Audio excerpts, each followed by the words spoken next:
Hello बच्चों, कैसे हो आप लोग। उम्मीद है आप लोग अच्छे होंगे। तो आज हम लोग इस वीडियो में उसने कहा था निबंध चैप्टर 2 के बारे में पढ़ेंगे, क्लास 12th का। तो वीडियो को अंत तक जरूर देखेगा और लास्ट में आपको एक अच्छा सा बात बोलेंगे तो उसको सुनना मिस मत करिएगा और वीडियो को स्किप थोड़ा सा भी नहीं करिएगा। तो चलिए वीडियो को शुरू करते हैं। इसमें पहले लेखक का परिचय जानेंगे, ठीक है। लेखक का परिचय के बाद देखते हैं क्या होगा। देखिए, सबसे पहले उसने कहा था, ठीक है। उसने कहा था वो एक निबंध है, ठीक है। क्या है? निबंध है, ठीक है। इसके लेखक कौन है? चंद्रधर शर्मा गुलेरी, ठीक है। इसका जन्म कब हुआ था? 7 जुलाई 1883 में, ठीक है। जन्म स्थान कहाँ हुआ था? जयपुर राजस्थान। मूल निवासी कहाँ के थे? ग्राम गुलेर के थे। मूल निवासी कहाँ के थे? ग्राम गुलेर के थे, ठीक है। और इसका जन्म स्थान जयपुर राजस्थान के थे, ठीक है। ये मरुस्थल राज्य है, ठीक है। और इसका जन्म 7 जुलाई 1883 को हुआ, ठीक है। 1883 को। और इसका नाम चंद्रधर गुलेरी शर्मा है, ठीक है। चंद्रधर शर्मा गुलेरी, ठीक है। अब इसका मूल निवास तो जान लिए कि आप लोग, ग्राम गुलेरी है और जिला कनाडा है और हिमाचल प्रदेश की, ठीक है। कनाडा। पिता का नाम क्या है?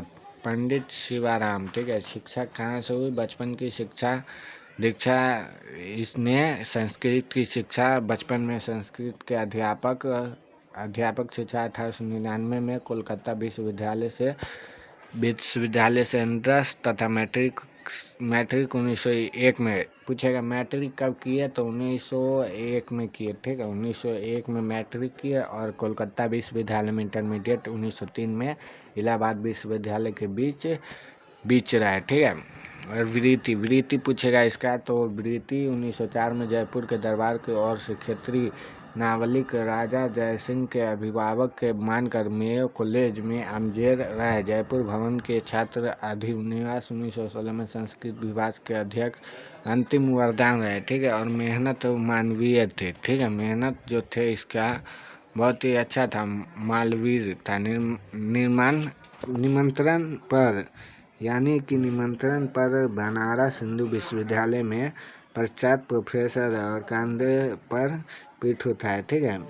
और प्रोफेसर भी रहे। संपादन समालोचना काशी नगरीय और पत्रिका की रचनाएं, इसकी रचनाएं भी थी, ठीक है। रचनाएं कहानी सुखमय जीवन, ठीक है। सुखमय जीवन भी था। और क्या है? 1911 में बुद्ध का कांटा, 1911 में उसने कहा था। तो आज इस चैप्टर को हम लोग पढ़ेंगे। उसने कहा था 1915 में ये आया, ठीक है। उसने कहा था 1915 मत्स्य विद्यालय इतिहास पुरातत्व भाषा वैज्ञानिक और सामाजिक विषय पर निबंध लेखन कछुआ धाम और मोहित कुठाव पुरानी हिंदी भारतवर्ष दिग्गल संस्कृत की टिप्पणियाँ देवांतर प्रिय आदि प्रमुख निबंध है। इसके अतिरिक्त अनुवादों में खोज की आज की क्रियाहीन वैज्ञानिक और भाषा में प्राकृतिकपन आदि टिप्पणियाँ भी प्रकाशित की है। और अंग्रेजी में ये poem by Bhasa a commentary of Vatsyayana Kamasutra the तिलेरी किटियाजंग आदि निबंध के देश प्रेम के लेकर कुछ क्या है कविताएं भी लिखी, ठीक है। और निधन 12 सितंबर 1922 में हो गया, ठीक है। 12 सितंबर 1922 में हो गया इसका मृत्यु, ठीक है। इसका मृत्यु पूछेगा कब हुआ? तो 12 सितंबर 1922 में हो जाएगा, ठीक है। आप लोग इसको लिख भी सकते हैं, ठीक है। इस पूरा को उसने कहा था कहानी, इसको उसने कहा था कहानी, ठीक है। ये भी बहुत अच्छा चैप्टर है। उसने कहा था कहानी का सारांश हम लोग जान लेते क्या। उसने कहा था कहानी का सारांश तो जानना बहुत महत्वपूर्ण है, तो सारांश भी पढ़ लेते क्या। क्या कहते हैं पब्लिक, क्या कहते हैं? सारांश भी जानना अति आवश्यक है। तो देखो, उसने कहा था यह कथा उसने कहा देखो यह कथा उसने कहा था लेखक चंद्रधर शर्मा है। इस कहानी में एक लड़का और एक लड़की मुख्य दो पात्र है, ठीक है। दोनों सिख है और वह अपने मामा यहाँ आया है। और एक दिन आपकी क्या है? आपकी उसकी उसकी उसकी क्या उसकी मुलाकात दुकान पर होती है, ठीक है। उसकी मुलाकात यही है धर शर्मा, ठीक है, गुलेरी शर्मा, ठीक है, ये इसका चित्र ये है, ठीक है, ये चित्र है इनका, ठीक है, चंद्रधर शर्मा का।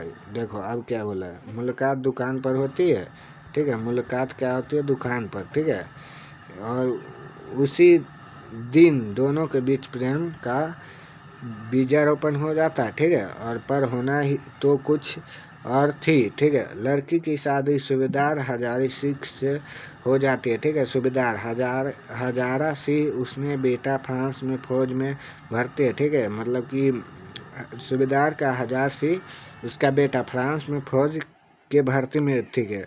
लहना सिंह भी जमींदार के पद पर फ्रांस के सोना में कहानी अपने विकास के दूसरी सूबेदार की जमींदार की लहना सिंह में भेंट करा देती है। जब वह अपनी ज़मीन के मुकदमे पर फहरावे घर के हिंदुस्तान पर आया और समय पर वह लड़की अब सूबेदार नहीं रही। अगर आप लोग इतना तक वीडियो को देख लिया तो अंत तक देखिएगा, कहानी पूरा सुनिए, ठीक है, समझ में आ जाएगा। वह लड़की जो अपने सूबेदार की वह रहना थी, वह पति और पुत्र की युद्ध में रक्षा करने की भीख मांगती थी, ठीक है, यही उसका कहना था। मात्र इतना ही उसने कहा था कि फिर पूरी कहानी लहना सिंह की स्मृति में ही जीवन होती है, अर्थात उसका प्रेम सूबेदार की प्रति यही के बाद विकसित होता है, ठीक है, और इसका जीवन का प्रारंभ जो हुआ प्रभाव के साथ ही लहना ने अपने सूबेदार के प्राण बेचने थे और एक गंतव्य घोड़ा बिगड़ गया था और उसने वह स्वयं घोड़े की लता में चलाए। दोनों में प्रेम की उपज पेड़ लगी और 25 वर्षों में पहली बार सूबेदार ने अपनी मांग की आवाज़ रखी, ठीक है, सूबेदार ने अपनी मांग की आवाज़ रखी। देखो सूबेदार ने उसके लहंगा पर भी रखे, ठीक है। 25 वर्ष जब हो गया तो क्या कहा कि 25 वर्षों के बाद लहना ने पहली बार सूबेदार जो कुछ मांगा, ठीक है, लहना ने पहली बार जो कुछ भी मांगा उसके एवज में लहना ने अपने प्रमाण के न्यौछावर कर दिया, ठीक है।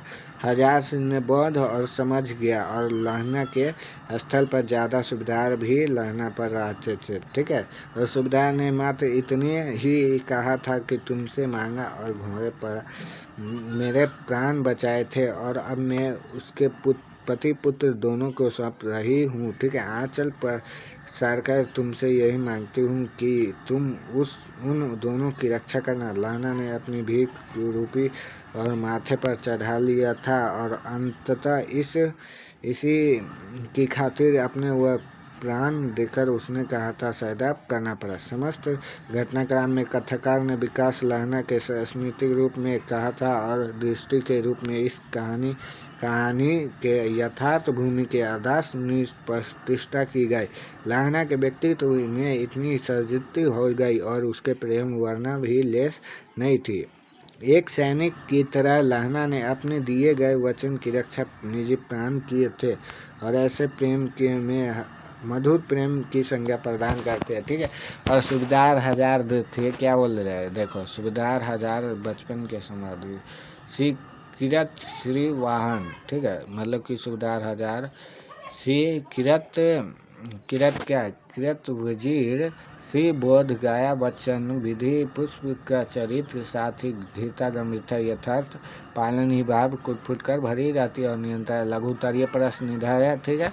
तो लघुतरीय प्रश्न को आप लोग देख लीजिए। उसने कहा था कहानी के भागों में बटी हुई कहानी के कितने भाग युद्ध का वर्णन करें, यह सब आप लोग स्क्रीनशॉट भी ले सकते हैं और हम लोग बता देते हैं। देख लो ये पूरा आप लोगों को ये PDF में मिल जाएगा, तो इसको वीडियो को रोक कर या लिख लीजिएगा और अगला वीडियो में ये ऑब्जेक्टिव हम करा देंगे, तो उस वीडियो को देखना ना भूलिएगा, ठीक है।